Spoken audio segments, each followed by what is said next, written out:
समर्थन करने का जो फैसला हुआ है हमारे राष्ट्रीय कार्यकारिणी की बैठक के बाद, हमने इसलिए लिया है अति पिछड़ों को अगर सम्मान देने की, और निषाद की, मैं निषाद समाज से आता हूँ, निषाद समाज को अगर सम्मान देने का काम किया है तो बड़े भाई डॉक्टर अखिलेश प्रसाद जी ने किया है। निर्माण जो केंद्र में राहुल गांधी जी, मल्लिकार्जुन खड़गे जी, जो उनका विचारधारा है, जो कांग्रेस की विचारधारा है, सब लोगों ने कांग्रेस पार्टी के नेतृत्व में चल रही महागठबंधन को सपोर्ट करने का फैसला लिया। खास करके कांग्रेस के बारे में तो मैं कह सकता हूं कि तीनों ही सीट हम लोग बड़े अंतर से जीतने जा रहे हैं, चाहे वो किशनगंज हो, कटिहार हो, भागलपुर। पनोरमा ग्रुप, जो सोचता है वो करता है। आपके अपने सपनों का आशियाना। नमस्कार, आप देख रहे हैं भारत लाइव। कांग्रेस पार्टी के प्रदेश अध्यक्ष ने कहें जो ठीक बीच चुनाव में कुछ ऐसा गेम कर दिया है जिससे नरेंद्र मोदी की गारंटी और नीतीश कुमार के सोशल इंजीनियरिंग पर बहुत बड़ा आघात लगा है। और कहें तो एक निषाद की एक पार्टी है वीएसपी, विकासशील स्वराज पार्टी, उसने कांग्रेस को बिना शर्त अपना समर्थन दिया है। और जो बाकी 6 सीटें हैं कांग्रेस की जहाँ पे चुनाव होने हैं उस पर उसका ज़रूर प्रभाव पड़ेगा। बीजेपी को भी परेशान करने के लिए कांग्रेस ने भी अब निषाद का साथ लिया। वैसे आरजेडी तो पहले ही से मुकेश सहनी के साथ घूम ही रही है, तो अब ये कांग्रेस को भी निषाद का साथ मिल गया है। बाकी बचे 6 सीटों पर उन्होंने, आइए पहले आपको सुनवाते हैं जो उससे पहले जब अखिलेश सिंह से कुछ पूछा गया, प्रश्न पूछा गया, उस पर वो क्या बोलते हैं। कांग्रेस पार्टी को संपूर्ण बिहार में दिया है। 2 शब्द आपसे बात करेंगे, फिर हमारे प्रदेश अध्यक्ष डॉक्टर अखिलेश प्रसाद जी की आपसे बात करेंगे। बहुत बहुत धन्यवाद। आप सभी मीडिया के बंधु एवं राष्ट्रीय कांग्रेस के प्रदेश अध्यक्ष माननीय डॉक्टर अखिलेश प्रसाद जी एवं हमारे पार्टी के तमाम राष्ट्रीय प्रदेश के पदाधिकारीगण, सभी का मैं हार्दिक अभिनंदन करता हूं। आज हमने कांग्रेस पार्टी के समर्थन करने का जो फैसला हुआ है हमारे राष्ट्रीय कार्यकारिणी की बैठक के बाद, हमने इसलिए लिया है क्योंकि बिहार में सिंगल अति पिछड़ा और निषाद का बेटा को और किसी ने प्रत्याशी बनाया है, वो कांग्रेस पार्टी ने बनाया है। अति पिछड़ों को अगर सम्मान देने की, और निषाद की, मैं निषाद समाज से आता हूँ, निषाद समाज को अगर सम्मान देने का काम किया है तो बड़े भाई डॉक्टर अखिलेश प्रसाद जी ने किया है। इसलिए हमारा समाज आशा भरी निगाहों से और उम्मीद के साथ कांग्रेस को और पूरे मजबूती के साथ कांग्रेस को समर्थन करने का निर्णय लिया है। इसी परिप्रेक्ष्य में हमने कांग्रेस के साथ साथ जो कांग्रेस के घटक दल है, क्योंकि राष्ट्रीय पार्टी कांग्रेस है, इनके घटक दल बहुत सारे घटक दल हैं बिहार में, सभी प्रत्याशी को हमारा दल जहां जहां गठबंधन के प्रत्याशी होंगे मजबूती से हम लोग समर्थन करेंगे और उनको जिता के लोकसभा में भेजेंगे। और एक सशक्त सरकार की निर्माण जो केंद्र में राहुल गांधी जी, मल्लिकार्जुन खड़गे जी, जो उनका विचारधारा है, जो कांग्रेस की विचारधारा है, अति पिछड़ों दलित के प्रति जो सोच है कांग्रेस पार्टी के, उससे कदम से कदम मिलाकर हमारी पार्टी चलने का काम करेगी। और आने वाले समय में देश को एक सशक्त सरकार की आवश्यकता है, क्योंकि आज की जो परिस्थिति है, अति पिछड़ों, दलितों और अल्पसंख्यकों के साथ जो अत्याचार हो रहा है, कहीं न कहीं देश की संविधान, लोकतंत्र जिस तरह से आज खतरे में है, उस परिप्रेक्ष्य में आज कांग्रेस को स्थापित करने की समय आ गया। इन्हीं सब मुद्दों को ध्यान में रखते हुए देश के लोकतंत्र बचाने को अहमियत देते हुए हमने कांग्रेस पार्टी का समर्थन देने का और कांग्रेस पार्टी के सहयोग के रूप में काम करने का निर्णय लिया। धन्यवाद। देरी से आने के लिए हेलो, जा रहा आवाज। आप सबों से पहले मैं क्षमा प्रार्थी हूँ, थोड़ी देर हो गई आने में। 11:30 बजे से पूर्व निर्धारित ये कार्यक्रम था और मेरा भी कार्यक्रम लगा हुआ है हेलीकॉप्टर दौरे का। तो हम हृदय से धन्यवाद देते हैं, मुकेश जी ने अपनी सारी बातें कहीं और नोनिया बेलदार बिंद समाज को कि सब लोगों ने कांग्रेस पार्टी के नेतृत्व में चल रही महागठबंधन को सपोर्ट करने का फैसला लिया है। यहाँ मनोज रविदास जी, उमाशंकर साहनी जी, सुरेंद्र साहनी जी, राम प्रवेश साहनी जी, जनार्दन सिंह कुशवाहा जी, लाल बाबू पंडित जी और श्रीमती गीता साहनी जी, शंकर चौधरी जी, सुरेंद्र चंद्रवंशी सहित जो इनके साथ सभी कार्यकर्ता यहाँ उपस्थित हैं, सबको हम हृदय से धन्यवाद देते हैं। ये देश के लिए बहुत ही क्रूशियल चुनाव है और पहले 2 चरण के मतदान में कम से कम बिहार में एक ऐसा समा बंधा है जैसे बीजेपी को शायद ही कहीं एक आध सीट मैसर हो। खास करके कांग्रेस के बारे में तो मैं कह सकता हूं कि तीनों ही सीट हम लोग बड़े अंतर से जीतने जा रहे हैं, चाहे वो किशनगंज हो, कटिहार हो, भागलपुर हो। और अभी समस्तीपुर में चुनाव बाकी है, मुजफ्फरपुर का चुनाव बाकी है, महाराजगंज का चुनाव बाकी है, बेतिया का चुनाव बाकी है, पटना और सासाराम का चुनाव बाकी है। हम इन सभी नेताओं को, मुकेश जी और इनके सभी सहयोगी जो यहाँ उपस्थित हैं, सबको हृदय से धन्यवाद देते हैं कि इन्होंने कांग्रेस और महागठबंधन के प्रत्याशियों को जीत सुनिश्चित करने के लिए काम करेंगे। आग्रह भी करता हूँ कि न केवल कांग्रेस की पार्टी के उम्मीदवारों को बल्कि पूरा महागठबंधन के उम्मीदवार जहाँ भी हैं उनके पक्ष में आप सभी बिंद बेलदार साहनी समाज काम करे। और ये निश्चित है कि कांग्रेस पार्टी किसी एक जाति बिरादरी की पार्टी नहीं रही है। आज़ादी के बाद से ही हम लोग सभी जाति बिरादरी धर्म संप्रदाय को लेकर चलते हैं और निश्चित रूप से जो देश में एक परिवर्तन की लहर चल रही है, आप लोग भी महसूस करते होंगे कि हर जगह भारतीय जनता पार्टी को परेशानी हो रही है। हर जगह चाहे मोदी जी की सभा हो, अमित शाह जी की सभा हो, हर जगह उनकी सभाओं में जैसे पहले लोग कहते थे उस बात में कमी आई है।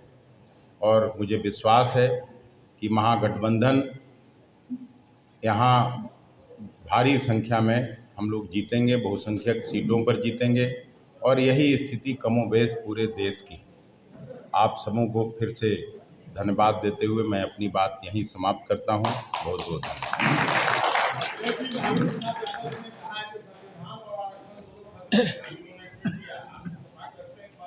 बिल्कुल इत्तेफाक रखते हैं। जिस तरह से जमहूरियत जनतंत्र का गला घोंटा जा रहा है, आज़ादी के बाद पहली बार ऐसा हुआ कि चुनाव के घोषणा के बाद एक सबसे लोकप्रिय चीफ मिनिस्टर अरविंद केजरीवाल को जेल के सलाखों में बंद कर दिया जाता है। पिछला 2 विधानसभा उनका देख लीजिए, एक बार 95-96% सीट दिल्ली विधानसभा की उन्होंने जीता, 70 में 67। दूसरा जो चुनाव हुआ उसमें वो 62 सीट पर फिर से विजयी हुए, 92% सीट विधानसभा का वो जीते। पंजाब में सरकार बनाई, महागठबंधन में शामिल हुए और वो इशूज पर बात करते थे, इसलिए उनका आवाज़ बंद करने के लिए बंद किया गया। एक दलित मुख्यमंत्री बगल में हेमंत सोरेन, उनको बंद किया जाता है। तो ये सब क्या है? ये जमहूरियत और जनतंत्र में ऐसा कभी होता नहीं था। ये पहली बार इस तरह का की घटना हो रही है जब अपोजिशन पार्टीज़ के लीडर इशूज़ की बात करते हैं, इशू उठाते हैं, सवाल पूछते हैं प्रधानमंत्री से, तो उनका आवाज़ बंद करने के लिए ऐसा काम किया जा रहा है। उसी तरह से ये 400 पार की बात करते थे। 400 पार का क्या मतलब? 300 कुछ सीट आया था पिछली बार भी भारतीय जनता पार्टी के गठबंधन को। तो आप 400 इसलिए कर रहे हैं कि आप संविधान बदलना चाहते हैं, नगपुरिया कानून लाना चाहते हैं इस देश में। तो उन लोगों ने खुद ही ये किया। हालांकि 400 पार का देश में उनकी बात को किसी ने सीरियसली लिया नहीं। 400 पार जब वो कहते थे तो लोग आपस में बात करते थे कि इसका मतलब अगर गलती से आ गए मोदी जी तो डीजल पेट्रोल का दाम 400 पार हो जाएगा। नीचे जो बातें हो रही थी वो यही थी। धन्यवाद।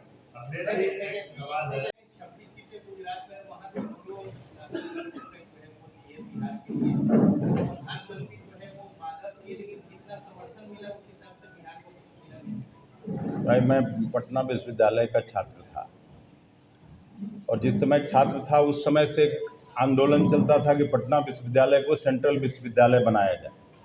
नीतीश जी और लालू जी दोनों साथ संघर्ष करते थे। आज नीतीश जी के साथ डबल इंजन की सरकार है। पटना विश्वविद्यालय आज भी सेंट्रल विश्वविद्यालय नहीं बन पाया। दूसरा बात छोड़ दीजिए, बिहार का जब बंटवारा हुआ उस समय मैं बिहार की विधानसभा में काम करता था और उस समय के तत्कालीन गृह मंत्री आडवाणी जी ने उनका भाषण निकाल के आप देख लीजिए, जब बंटवारा कर रहे थे बिहार और झारखंड का, तो उन्होंने लोकसभा के पटल पर कहा था कि 1,79,000 करोड़ का पैकेज देंगे, बिहार को हम हरियाणा और पंजाब बनाएंगे। तो पैकेज मिला क्या? उसके बाद यहीं भोजपुर में या कहीं याद नहीं है, Modi ji as a prime minister आए थे और उन्होंने 1,25,000 करोड़ का पैकेज का घोषणा किया था। स्पेशल स्टेटस के दर्जे की बात लगातार मुख्यमंत्री नीतीश कुमार उठाते रहे, वो मिला क्या? 2 करोड़ लोगों के रोजगार देने की बात होती थी, 20 करोड़ नौजवानों को रोजगार मिल जाता अगर वो बात में कोई दम रहता। तो ये चुनावी जुमला कह के बात खत्म करते हैं। बीमारी का नाम लेकर के अनंत सिंह को करके रोक दिया गया है। आप वो मुंगेर के लोकसभा क्षेत्र में चुनाव प्रचार में घूम रहे हैं अनंत सिंह, क्या करेंगे? अब इस पे तो आप ही लोगों को कुछ कहना चाहिए। ये सवाल मुझसे क्यों पूछते हैं? अनंत सिंह को इन्हीं लोगों ने बंद किया, इन्हीं लोगों ने उनके घर में AK-47 डाल के और केस बनाया, क्योंकि उस समय अनंत सिंह विरोध करते थे और आज ऐसे समय में पेरोल मिलता है। तो ये तो सवाल आप लोगों के लिए ज़्यादा है, मैं इस पे क्या बोलूं? बीमारी का नाम लिए हुए घूम रहे हैं। अरे तो यही तो कहना है कि ये तो आप लोगों के लिए बड़ा सवाल है। आप लोग लिखिए, पढ़िए, बोलिए। धन्यवाद। तो विपक्ष के तौर पर मुझको जो कहना था मैं कह दिया। अगर आप नहीं सुनते हैं तो अपना हम क्या कर सकते हैं?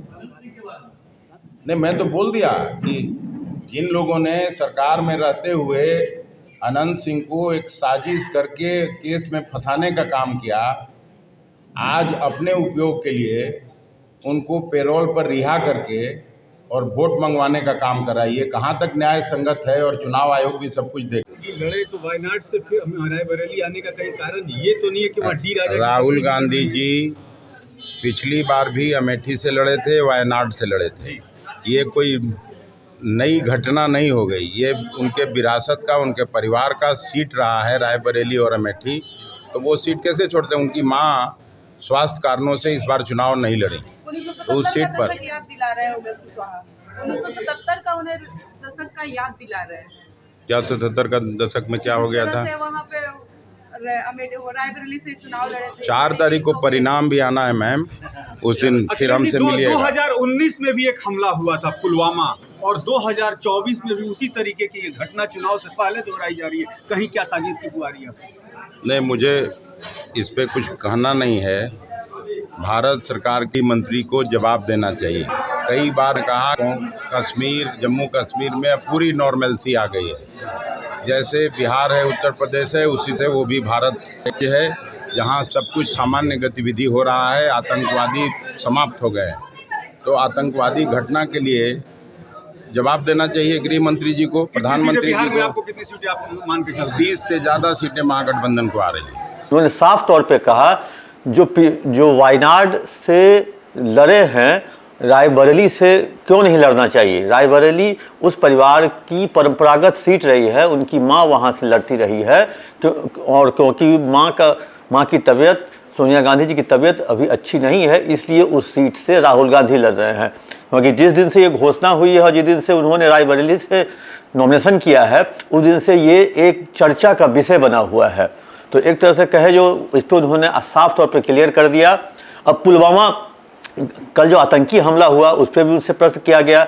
जो 19 में पुलवामा अटैक हुआ था, ठीक उसी टाइप से चुनाव के दौरान भी कल आतंकी हमला हुआ है। इसको आप किस तरह से देखते हैं? तो इस पर उन्होंने साफ लहजे में कहा जो इसका जवाब तो देश के गृह मंत्री को देना चाहिए। और आपको हम ये भी दिखा दें जो किस तरह से वीएसपी पार्टी के मुकेश निषाद का स्वागत उन्होंने किया है और मुकेश निषाद के बारे में वो क्या बोल रहे हैं और क्या फ़ायदा भविष्य में होगा। मुकेश निषाद की बीएसपी ने मतलब क्या कहें, बिना शर्त समर्थन दिया है और वो पूरी तरह से घूम कर कांग्रेस के लिए प्रचार करेंगे, कांग्रेस के लिए वोट मांगेंगे। इस खबर में इतना ही। आप देखते रहिए भारत लाइव। पनोरमा ग्रुप, जो सोचता है वो करता है। अगर ये वीडियो पसंद आई और वह बिहार के राजनीति और बिहारियत से सरोकार रखेनी तो सब्सक्राइब बटन दबा के चैनल के सब्सक्राइब कर ली। ओजे एगो घंटी बा, ओकरा बटन दबा देला से कुल सटीक और मारक खबर रुआ मुफ्त में मिल जाई। अगर रुआ पत्रकारिता के हमनी के नया प्रयोग में सहयोग कर चाहतानी तो ज्वाइन बटन दबा दी। पेटीएम नंबर नोट कर ली 9386816700। धन्यवाद।